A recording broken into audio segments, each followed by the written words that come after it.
Building back? The U.S. economy braces as the Inflation Reduction Act becomes law. We're at the White House. Truth and consequences. Analyzing key primary elections as prosecutions of former President Donald Trump intensify. Canceled class. Why a Catholic Supreme Court justice is no longer teaching at a prominent D.C. law school. And Marian devotion. How one celebration of the Blessed Mother's Assumption embraces three major faiths. On EWTN News Nightly for Tuesday, August 16th, 2022.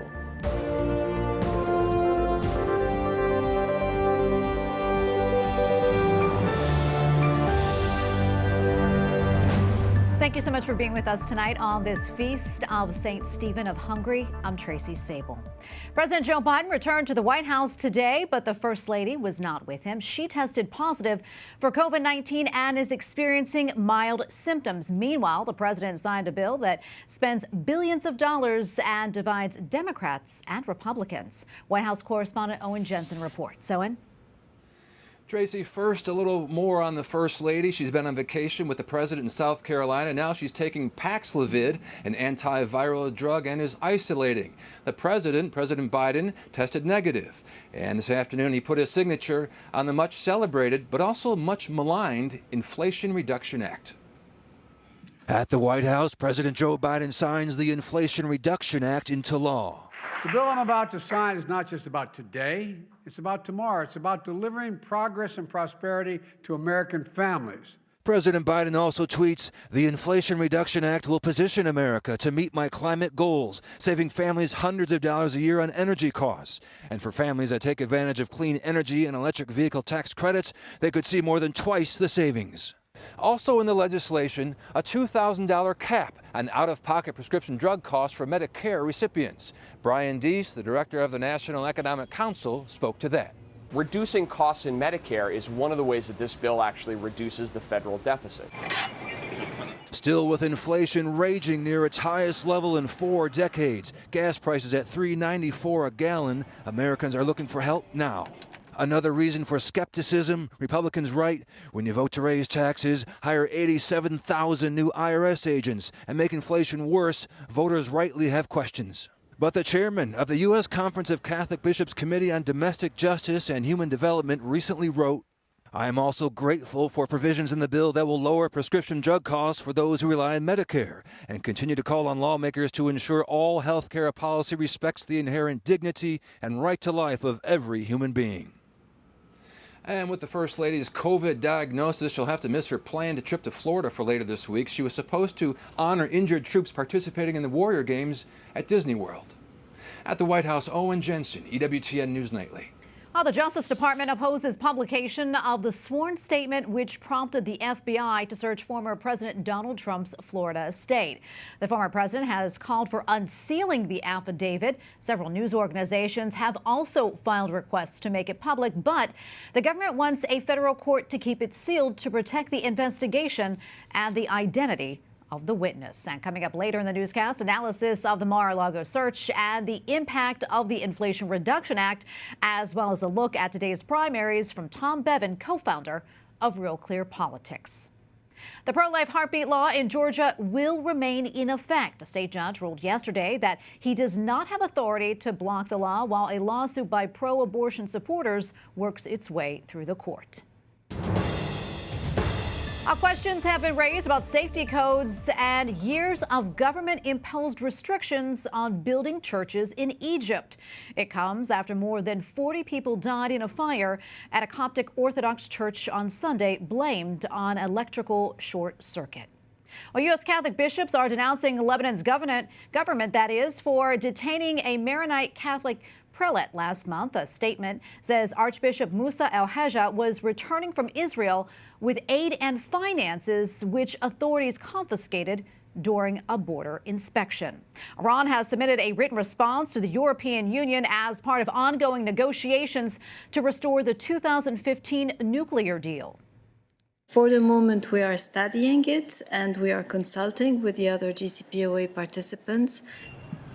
The EU has been mediating talks concerning the agreement from which the U.S. withdrew in 2018. Iran's activity has not been monitored since it turned off surveillance cameras in June. Experts warn Iran has enriched enough uranium to make at least one nuclear bomb. The U.S. and South Korea are ready to begin large-scale military exercises. 10 days of drills will begin next Monday. They are billed as biggest combined military training in years. The exercises come as North Korea has increased its own weapons tests and intensified its threats of nuclear conflict. Well, there is new uncertainty following presidential elections last week in Kenya. Deputy President William Ruto was declared the winner by a narrow margin. Today, his main challenger said that he will contest the result. The announcement raises fears that the outcome will not be known for several weeks. Church leaders are appealing for calm as the process plays out. Pope Francis has long said that he wants the church to be more transparent. To that end, the Vatican recently released two important financial statements. The first document is the Holy See's financial statement for 2021. It shows a deficit of more than $3 million. However, that is much less than the projected deficit of $34 million. The other report is for a section of the Vatican. It shows that despite difficulties from the pandemic, the department has a surplus of more than $8 million. Joining us now is Andreas Thonhauser, EWTN Vatican Bureau Chief. Andreas, great to see you. So what more can you tell us about this? And also, should we be concerned about the Holy See's finances? Well, if you want to have a short answer, Tracy, for the near future, we probably do not have to be concerned. The Vatican has released its financial numbers over the last weeks, and I had a little closer look. As News Nightly already reported for 2021, the Holy See's financial statement showed a deficit of around 3 million euros, and the Vatican Secretariat for the Economy was quick to put that number into better context. There were projections of a deficit amounting to 30 million euros or dollars. It turned out to be only a tenth of that. And against a balance sheet of several billions, 3 millions are not that much. Having said that, the Holy See is far from facing an easy time ahead, at least when it comes to finances. So it sounds like you're saying, the deficit is actually not all that bad. That being said, could there be financial trouble, looming in the future, Andreas? Well, there could be financial trouble looming in the future, Tracy. And when we talk about the Vatican and money, we need to consider three things. First, we're still in the middle of the biggest financial trial Vatican officials ever had to face, including prominent defendants such as former Cardinal Becciu. Second, Pope Francis's new constitution, Predicate Evangelium, went into effect in June and brought a significant shift in the management of financial resources and real estate assets. And thirdly, the Curia, which is more or less the government of the Church, is spending more than it brings in. According to the Secretariat for the Economy, over the last couple of years, assets have been sold in order to avoid too big of a deficit. Jesuit Father Juan Antonio Guerrero Alves, the prefect of the Secretariat, spoke of more than 20 million that are missing every year. On the Holy See's official channel, Vatican News, he said that the Curia continues to show insufficient coverage. And I quote, "The Pope's mission," he said, "is underfunded." A big liability that is looming over the Vatican finances is the pension fund of the Curia. Father Guerrero was rather outspoken when he said that there are close to €1 billion, which at this moment would not be sustainable in the long term. A problem that will only increase if the Vatican will be looking to hire more lay people into the ranks of the Curia, who will have certain pension and healthcare requirements. And this is something the new constitution is certainly facilitating, if not even pushing. And Andreas, before I let you go, can you tell us more about the new structure of financial management in the Vatican that you mentioned? Yeah, absolutely. So in the new constitution, a lot of responsibilities for finances and asset management has been accumulated with ABSA. This is short for the administration of the patrimony of the Holy See. it has also published its financial statements just recently. And UPS's president, Bishop Nunzio Galantino, said in a public statement that it was necessary for reasons of transparency to make the financials public, which has happened last year for the very first time. Credibility and reputation of the church, he said, also require competent and transparent management of the patrimony. The first big task APSA had to take on was the selling of the infamous London property, which we also reported on, which they did at the beginning of this summer, sadly at a rather big loss. But altogether, APSA was able to report a surplus of more than 8 million euros, and the operating result was close to 40 million euros, with around 20 million coming from the management of the Vatican's real estate assets. However, considering that the assets include Rome's prime locations, just as the Centro Storico and Via Consolazione, and that these assets amount to more than €1 billion, the returns are still far from average industry standards and will have to improve in the coming years. The same is true for investment returns. First steps into the right direction have been taken. A new investment board of very capable individuals with strong track records in the financial industry has been already established. So, Tracy, no need to be overtly concerned for the Vatican financials, but prayer will certainly be appreciated. All right, we're going to leave it right there. Andreas, thank you so much for that report. We really appreciate it. Andreas Thonhauser, EWTN Vatican Bureau Chief. Thank you again. Coming up, political landscape. Previewing key elections as the Inflation Reduction Act becomes law.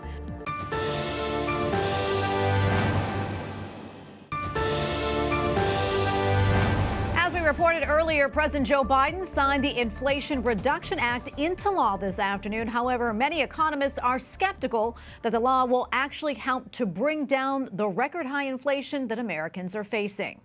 And joining us now to discuss is Tom Bevan, co-founder and president of Real Clear Politics. Tom, welcome back. Always great to see you.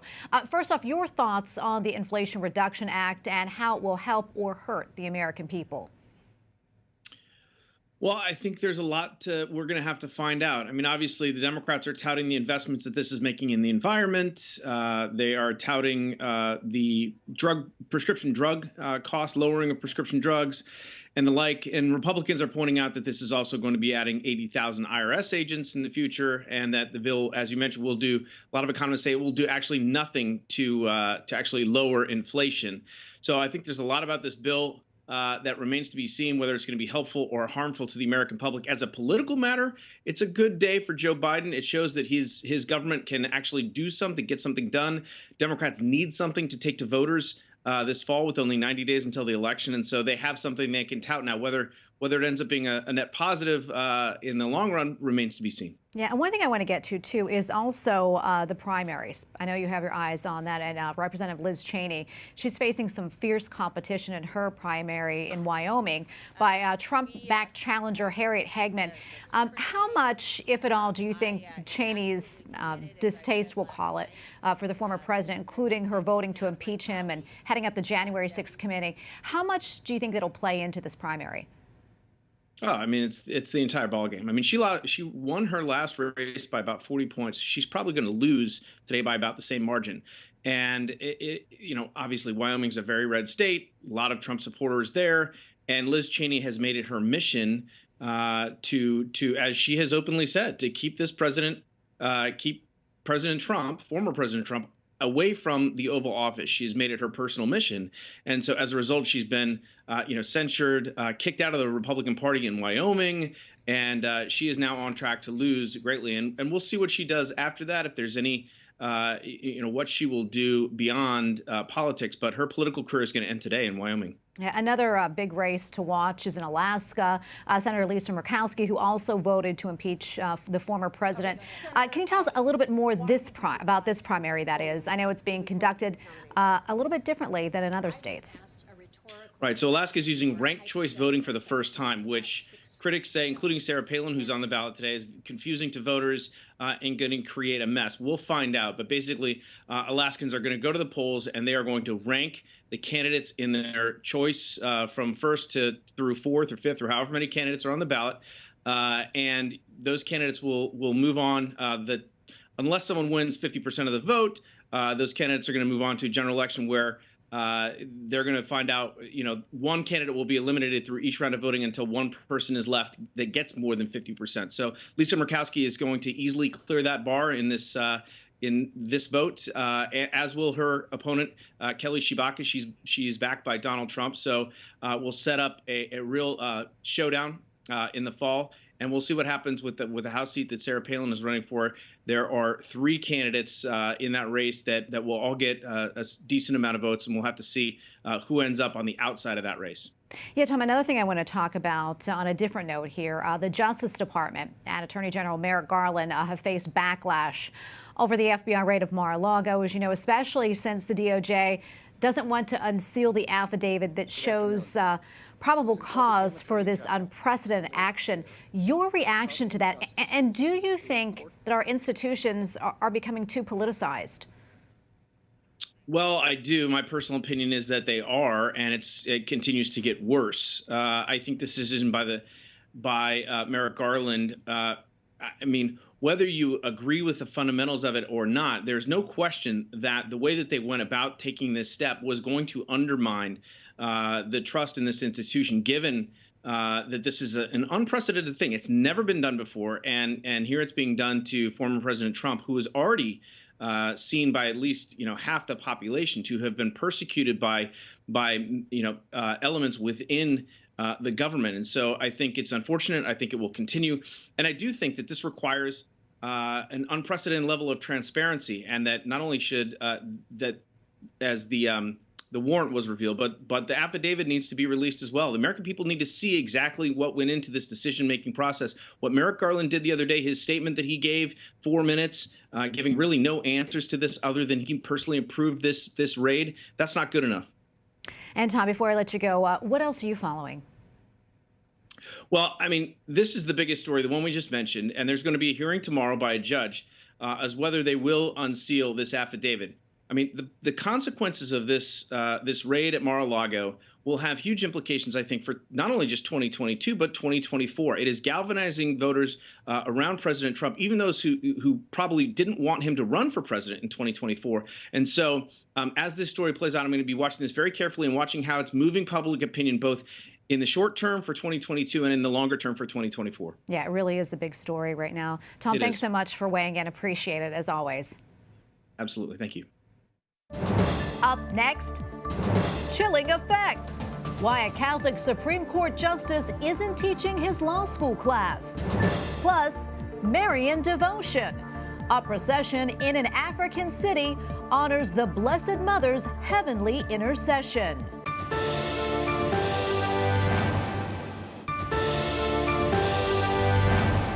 Clarence Thomas will not be teaching at George Washington University Law School in Washington, D.C. this fall. The Catholic Supreme Court justice has been teaching at the law school since 2011 and was expected to co-teach a course on constitutional law. Although the university received calls to fire Justice Thomas following the overturning of Roe versus Wade, the school says it values academic freedom and freedom of expression. And joining us now to discuss is Mark Paoletta, co-author of Created Equal, Clarence Thomas in his own words. Mark, welcome back. So great to see you. Tracy, thanks for having me on.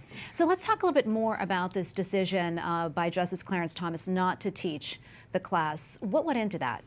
Well, it's a real loss to the George Washington Law School and to the students. It was a tremendously popular course. It was oversubscribed every year. Have a justice of the Supreme Court teaching on famous cases, and it's the facts and the backgrounds to those cases and the sort of the consequences of those decisions that what the course was about. And a lot of the students who wrote papers in that course, they went on to get those published in law reviews. So it's a real loss to the university. Why did Justice Thomas, I think, decide not to do it? I think it's the security, safety issues that the left has inflicted on the Supreme Court and conservative justices, and I think it's despicable.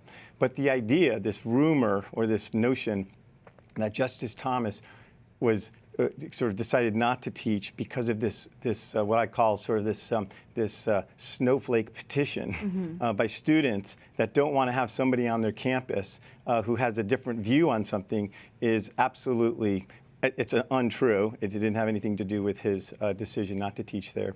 But it's a real loss to the university. Yeah, absolutely. And, as you mentioned, the conservative justices they did receive a lot of backlash because of Dobbs, in particular, Justice Thomas, even some racial slurs against him and his family.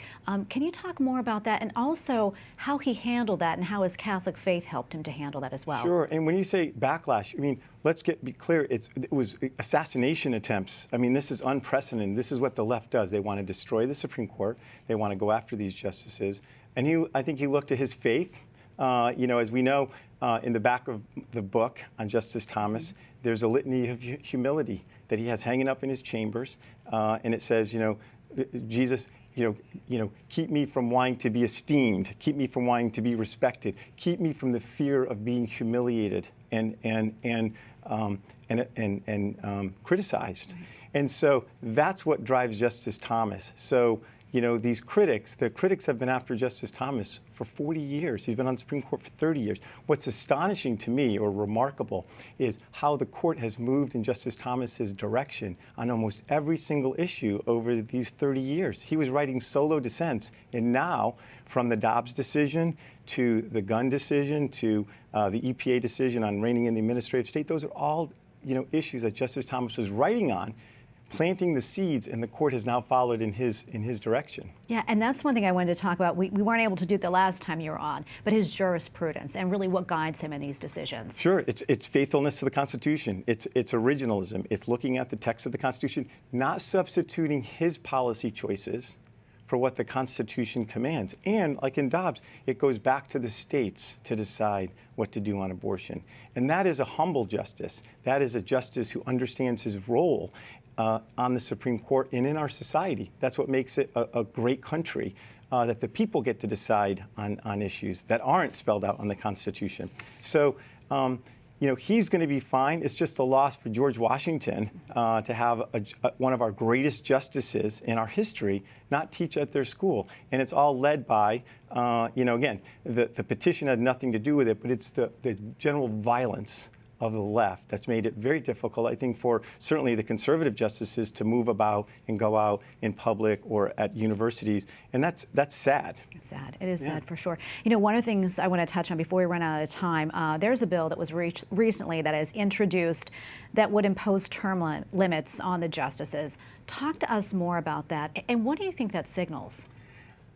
It's the left trying to destroy the Supreme Court. There's been 9 justices for over 100 years, and it's worked well. Because they're not getting their way, they want to tear apart the Supreme Court. That's what that's about. And this idea of, I think Justice Thomas would be the first one, of course, who would have to retire. It's not going to go anywhere, but I think it tells you more about the left and how they don't respect the Supreme Court, how they want it to give them the decisions they want, as opposed to respecting an independent judiciary. So it's kind of a sad day that they're pushing for those types of solutions for Supreme Court that, in my view, had the greatest term in many, many years. Yeah, we have probably about 30 seconds left, Mark. Wondering, though, what can be done about all this? And any final thoughts about Justice Thomas? Justice Thomas is our greatest living American. He's our greatest justice. People should read the book, watch the movie on Justice Thomas, learn about Justice Thomas. He doesn't, he's the most engaging person, even to the students at that school. They love to debate with Justice Thomas and talk to Justice Thomas. So people should get to know Justice Thomas and the other justices, but in particular Justice Thomas. He's our longest serving justice, and he's had a most remarkable rise, growing up in state-sanctioned segregation to reach the Supreme Court. It's a remarkable American story, and more Americans should know about it. Absolutely. And every time we see him, he has a smile on his face. Yes. Such a joyful person. Mark, thank you so much for being on. We always appreciate it. Thanks, Tracy. Thanks for having me on. And finally tonight, a Marian devotion is celebrated in the Little Sicily section of Tunisia's capital. A procession of the statue of Our Lady of Trapani in Tunis brings together Christians, Jews, and Muslims in the annual celebration of Mary's Assumption into heaven. The original statue dates back from the 14th century.